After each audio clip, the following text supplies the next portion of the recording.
In the last episode, we compared borderline and narcissistic ways of relating, placing them side by side as different responses to early relational disruption. In that episode, for those of you who may be new to this podcast or didn't get a chance to listen, we came to understand borderline chaos and turbulence as an attachment strategy, and how emotional intensity, conflict, and suffering can become the very way connection is kept alive. That episode did not conclude with just a description of borderline relationships, and it didn't end in theory. It ended somewhere much more intense. That's a psychoanalytic term that I introduced that you may be familiar with. But we ended there in the transference as I was describing my experience with a prototypical patient where turbulence had begun to appear in the work. I was describing how I had become the object of disturbance, the place where love and hatred could be felt existing at the same time. And we ended with Bolas's intriguing line, and I quote, "A mama who you do not want to leave," unquote. And don't worry, if this isn't clear because you didn't listen to that episode, I'm going to break this down momentarily. I mentioned there was still so much more to say about borderline relating. So today, I want to lean much more directly into, and again, I quote from Bolas, the festival of suffering. That's what I want to get into today. I want to build on the foundation we laid down last time and invite you to continue thinking about chaos and turbulence as an attachment strategy. Again, as strange as that must sound to you. With that in mind, let's not just think about how we want to stop the emotional chaos. We started to touch on that already, about how to slow it down, but let's tackle an even more complicated question. What happens when that chaos and turbulence starts to loosen? What actually happens? What happens when the chaos and turbulence begin to soften? When the suffering that once guaranteed connection no longer functions in the same way, and you are left facing a far more terrifying question: who am I? And how do I remain connected without it? What does it mean to give up the very state that once kept you connected, oriented, and alive? And why does healing so often feel not like relief, but like loss, betrayal, or even psychic deadness? And I think this question is relevant because oftentimes you hear how hard it is to heal these personality disorders.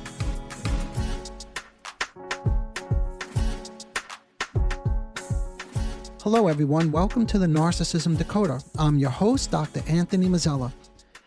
As I was just mentioning, in that last episode, we explored how emotional turbulence, that's borderline relating, and emotional control, that's narcissistic relating, aren't character flaws, but deeply intelligent solutions to early relational disruption. For some, chaos and turbulence becomes a way of life, the way connection is felt. For others, control becomes the way vulnerability is avoided. But there's a problem. If turbulence or control once functioned as a kind of psychological lifeline, what does it mean to let go of it? Today, I want to lean even further into borderline relating and really focus on what we usually don't talk about enough. Why healing doesn't or may not initially make you feel better, but may make you feel worse. Why stability can feel empty or, and I quote from a patient, boring. In other words, stability is boring. Why calm can feel deadening. Why giving up chaos, fighting, or what I called in that prior episode, and I quote, chuntering, that persistent, circular, emotionally charged way of thinking, the constant hum of conflict, grievance, and antagonism. How come that can feel less like improvement and more like losing the only parent you ever had? In other words, this episode is about, and I quote again, the hidden grief at the center of healing and change, and why resistance to healing so often has less to do with not wanting to improve and more to do with the fear of losing the psychic structure that has held the self together and made aliveness possible. And I'll come back to this shortly, and I'll go into more detail if that sounds confusing right now. Before we talk about how healing unfolds, we need to think about this, what I just mentioned, and I quote, hidden grief. What is this hidden grief? What has to be recognized and what has to be mourned before change and genuine healing can take place? Because giving up turbulence isn't just about giving up a behavior. It's giving up a relationship, because remember, connection comes with the turbulence.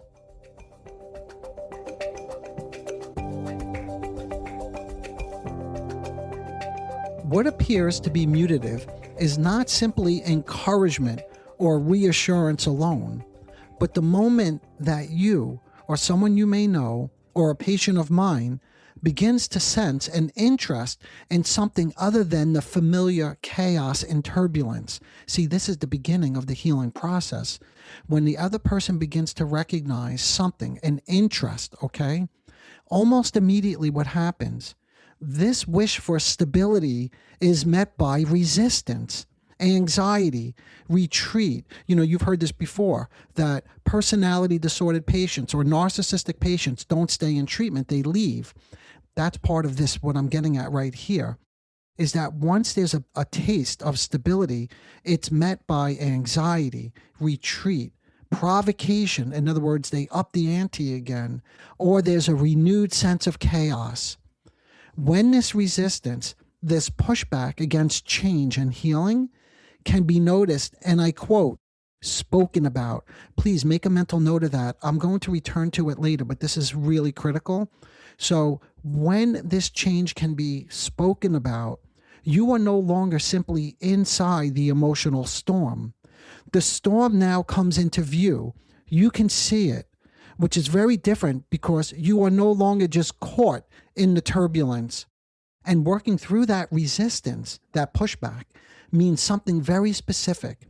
It involves the slow, painful abandonment of the relationship to the, and I quote, primary object, something I discussed in the prior episode, but again, I'll say more about in a moment. But it's the abandonment of the primary relationship, the primary object, not in reality, but in its internalized affective form. That abandonment occasions a very particular kind of anguish, one that feels less like sadness and more like disorganization, emptiness, or psychic deadness.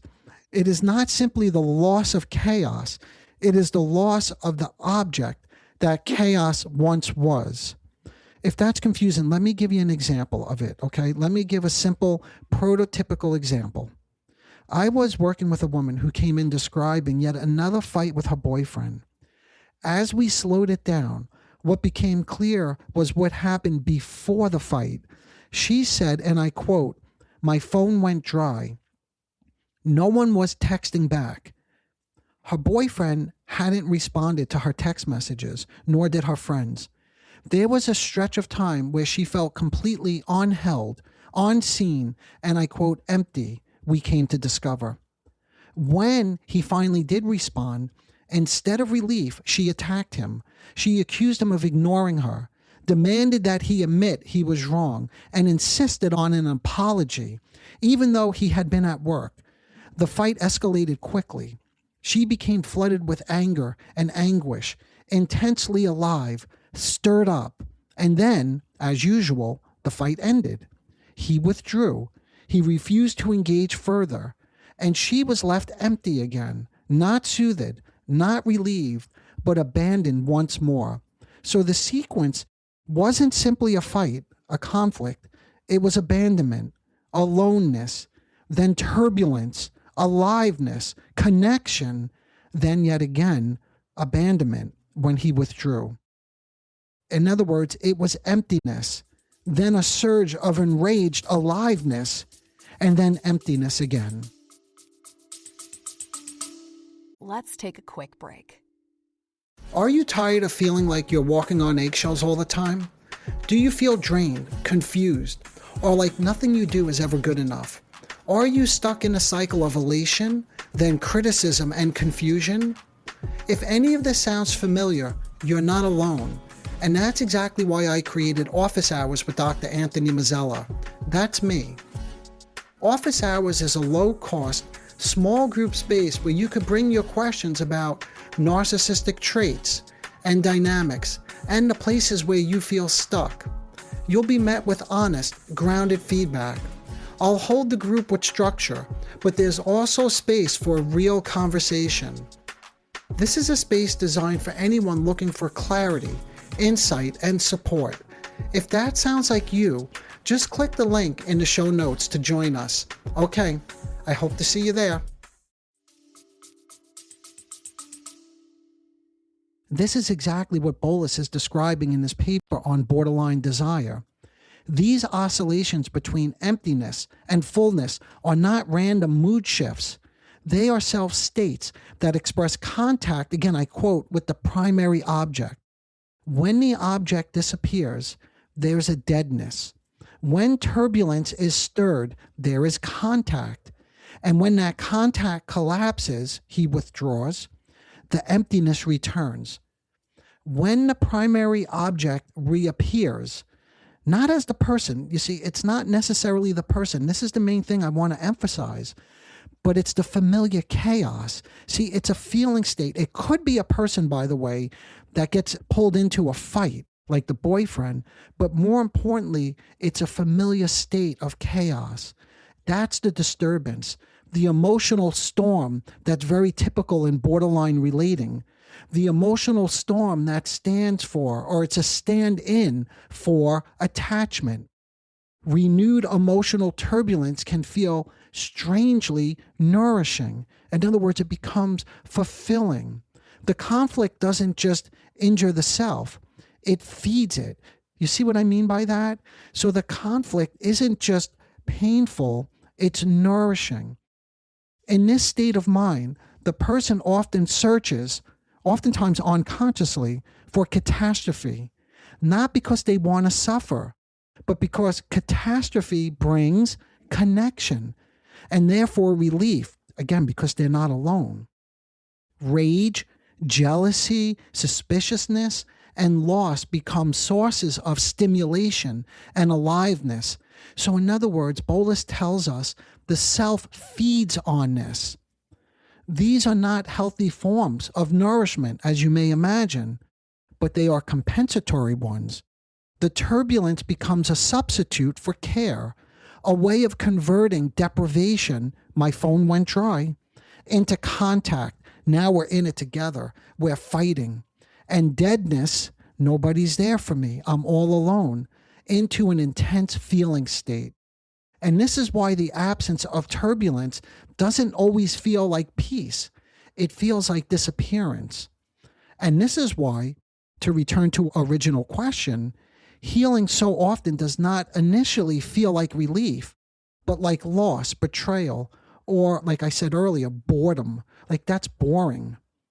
The good enough technique, again, in therapy or with somebody who's very caring and patient, in this case, and I'm quoting, the good enough boyfriend who actually responds to her messages, or even my empathic resonance in session, can sometimes feel strangely depriving. In this example, when her boyfriend responds appropriately, it interrupts the familiar feeds of slights, hurts, and emotional turbulence that have been sustaining her. So in other words, relief, calm, or consistency can feel like emptiness or deprivation, simply because the self has learned to live off of what? The chaos. So, if calm and stability feel like deprivation, if giving up the chaos feels like losing the only thing that keeps you alive, the question now becomes, what actually enables change? What is mutative? And what allows someone to slowly work through the loss of this internal object, or feeling state, I could say, without being overwhelmed by emptiness, grief, or psychic deadness?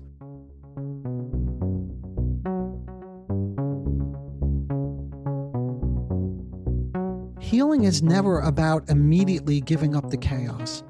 It starts with recognition, noticing that you want something different. even when the thought of it feels unbearable.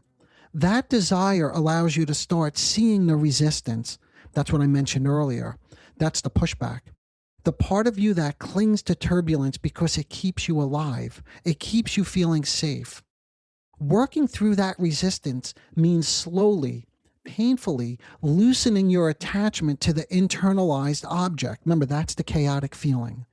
The storm, that's the affective storm that once held you together. And yes, that feels like grief. That's the grief that I mentioned earlier. That could feel like emptiness. That can feel like boredom because the chaos itself has been nourishment. I want to return to something I mentioned earlier, and I asked you to keep this in mind.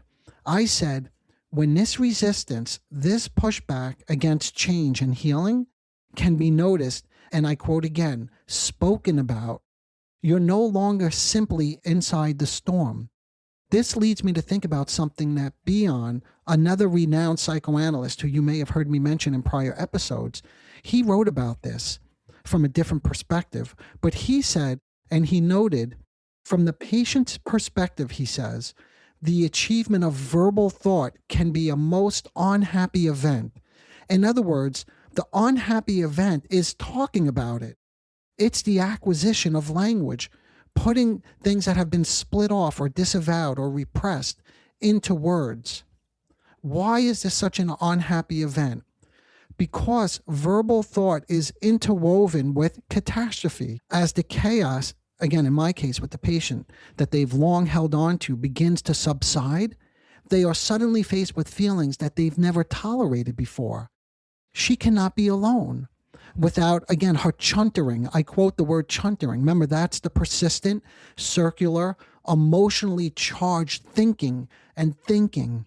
And just as a patient finds it hard to tolerate the conflict of both appreciating me and our work together and being angry at the same time, I mentioned that in the prior episode, these are all things that are really hard to tolerate. Bion links this intolerance to the loss of intrapsychic and interpersonal turbulence. In short, what that means is the turbulence can be intrapsychic, meaning inside of you, inside your mind, always charged up about something, or it could be interpersonal, which is then actually like that example I gave earlier of the girlfriend, the patient of mine, who brings it to her boyfriend and attacks him when he's not present. In my work with these individuals, I see exactly what Bion describes as the patient begins to recognize and articulate their need for, and I quote, the festival of suffering, the anguish, the chaos. Our task is to not let them retreat from this. In other words, this is where things get emotionally intense and alive because I try to help them not retreat from the realization of the empty inner feeling or the boredom that I mentioned earlier, or whatever feelings come up once the chaos begins to subside. So the goal is to help them stay with these very painful feelings. Together we confront what they have spent their whole life trying to avoid. So in other words, verbal thought itself can feel catastrophic because it forces the person, in this case with my patient, the prototypical patient that I'm working with, to face the very absence, the loss of the internal turbulence that has kept them, remember I said it earlier, stimulated, filled up, nourished. But there's one point I really want to emphasize here, and I want to also make this clear, that this is my experience working with these individuals. All along, I've been describing over these last few episodes how chaos is a form of attachment, a way of staying connected and alive. What I want to add now is something slightly different. Patients don't just cling to chaos because it connects them. They cling to it because of what they believe, and I'm quoting the word believe and putting emphasis on this, because of what they believe will happen without the chaos. There's often a deep conviction that if the turbulence subsides, remember, this is part of the healing process, what will follow is not just pain, but emptiness. And that emptiness will be experienced as a complete collapse. But emptiness, however painful, is not the same as psychic disintegration. In my clinical experience, and we have to remember, I'm treating patients in an outpatient setting. I'm not in a hospital. So many people who struggle with borderline characteristics, well, I shouldn't say many, but some of them end up in the hospital. And that's a different level that I'm not addressing here. So this is a biased sample. But again, these are the people in everyday life who suffer with borderline characteristics. But anyway, what I was saying is that in my clinical experience, what patients encounter is grief, boredom, loneliness, and even a dead, bored feeling, right? Not the annihilation that they fear. See, I'm emphasizing that word, that it's a fear. The catastrophe is anticipated, but not inevitable. I hope I'm making that part clear, because it's true that some patients may temporarily fall apart. And I see this again in my practice, that they may regress, dissociate, or feel unmoored, like unanchored, particularly when the work moves too quickly or without sufficient containment. In those moments, additional structure often becomes necessary, perhaps more frequent sessions, extra support, or brief stabilizing interventions that help the patient feel held together again. We sometimes call them booster sessions. But this is not the same as the catastrophic fear that the patient anticipates. The feared total collapse that organizes the resistance is far more often a belief than a reality.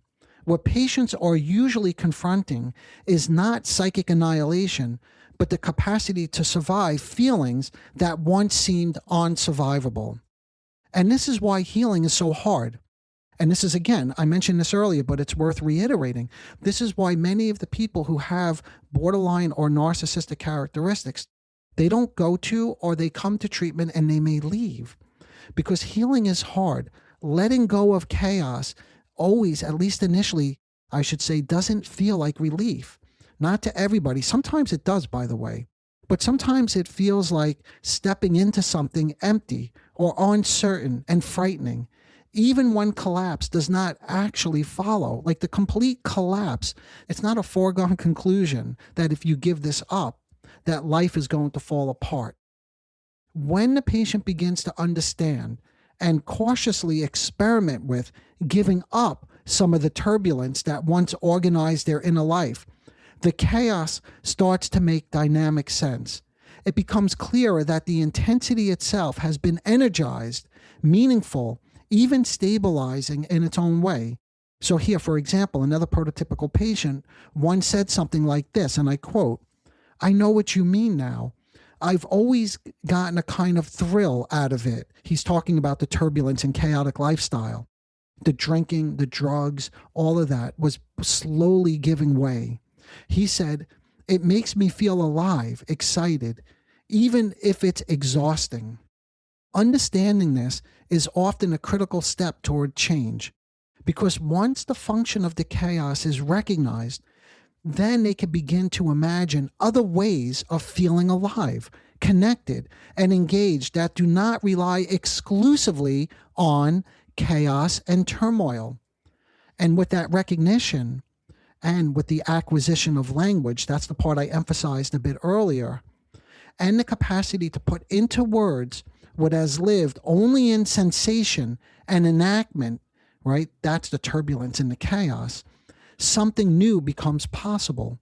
Vitality can begin to be redistributed.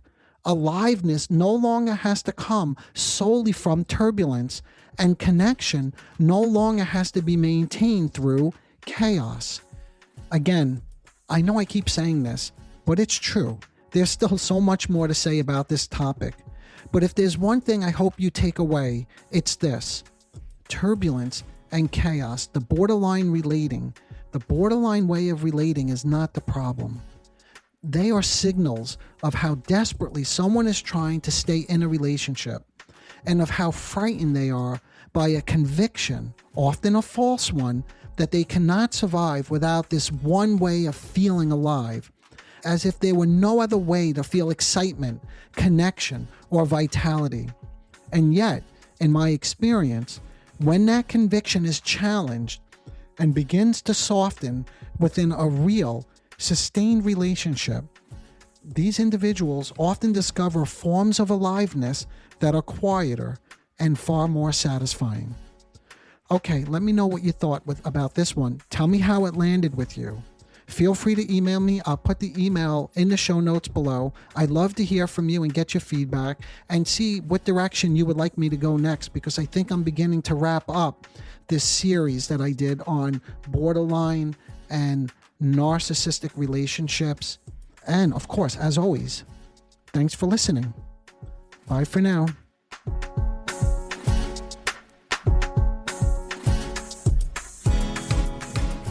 Disclaimer alert. The Narcissism Decoder podcast is provided for general information purposes only.